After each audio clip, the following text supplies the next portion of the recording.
Olá, queridos, graça e paz, da paz do nosso Senhor e Salvador Jesus Cristo. Eu me chamo Everaldo Silva, seja muito bem-vindo a esse canal. Nesse vídeo falaremos do novo convertido, o neófito na fé.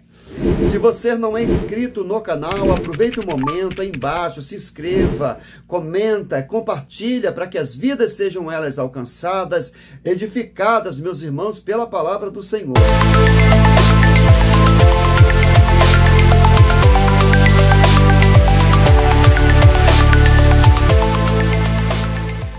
Qual o significado de neófito na Bíblia? É o tema desse vídeo.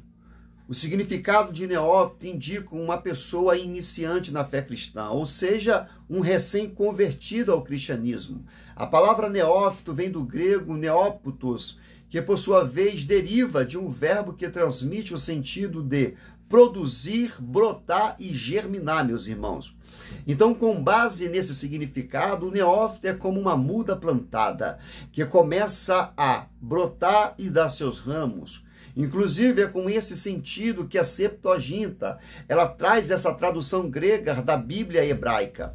Usa a palavra para indicar, ou seja, uma planta nova em sua tradução do hebraico, de algumas passagens do Antigo Testamento, como Jó 14, 9, Salmo 128, verso 3 e Isaías 5, verso 7.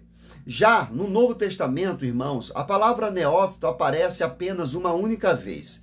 Isso ocorre no texto em que trata a respeito das qualificações do obreiro para o ministério de liderança cristã.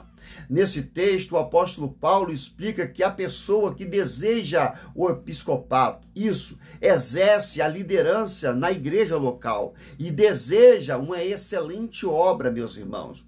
Porém, Paulo diz que essa pessoa precisa se enquadrar em algumas condições para que possa exercer tal ofício.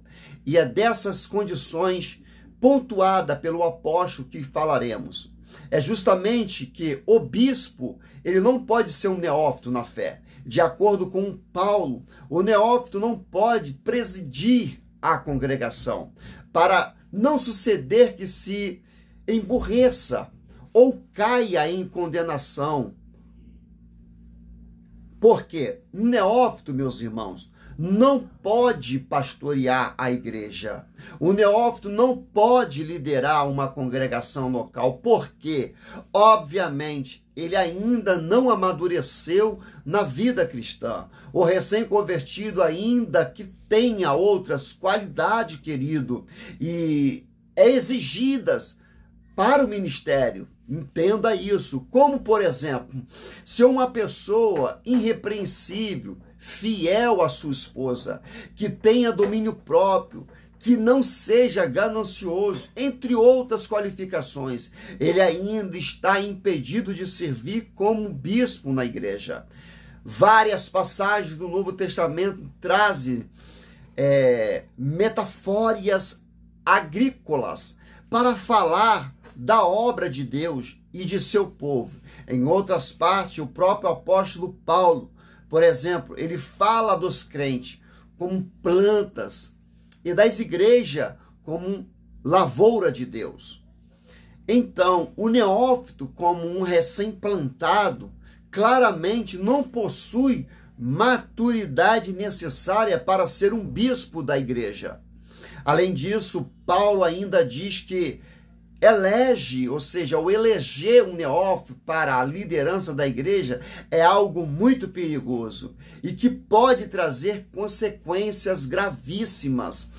Nesse sentido, o apóstolo Paulo observa que o neófito pode ser cegado pela soberba e, consequentemente, venha a cair na condenação do diabo. Isso não quer dizer que Satanás irá pronunciar, ou seja, uma sentença de condenação sobre o neófito, não. Mas que o neófito se torne alvo da mesma condenação pronunciada sobre o diabo. Essa é uma das passagens bíblicas mais específicas a respeito do motivo que precipitou Satanás a quedas, irmãos, o orgulho. No entanto, Paulo não aprofunda essas questões, apenas usa um exemplo de Satanás como um alerta do perigo de ser dominado pela arrogância. Então, para que isso seja evitado no meio da igreja, um neófito jamais deve ser escolhido para o episcopato, meus irmãos. De fato, no Novo Testamento não há nenhum registro de um recém-convertido sendo colocado como líder de uma comunidade cristã. Até mesmo os apóstolos de Jesus, antes de liderar a igreja, tiveram um período de intenso aprendizado com os discípulos durante o ministério terreno do nosso Senhor Jesus Cristo. O próprio apóstolo Paulo, antes de sair em sua primeira viagem missionária, primeiro teve uma preparação de pelo menos 10 anos, querido. Portanto, um neófito deve passar pelo período de aprendizados, querido, e aperfeiçoamento, para que ele possa se tornar maduro antes de exercer a liderança em uma igreja.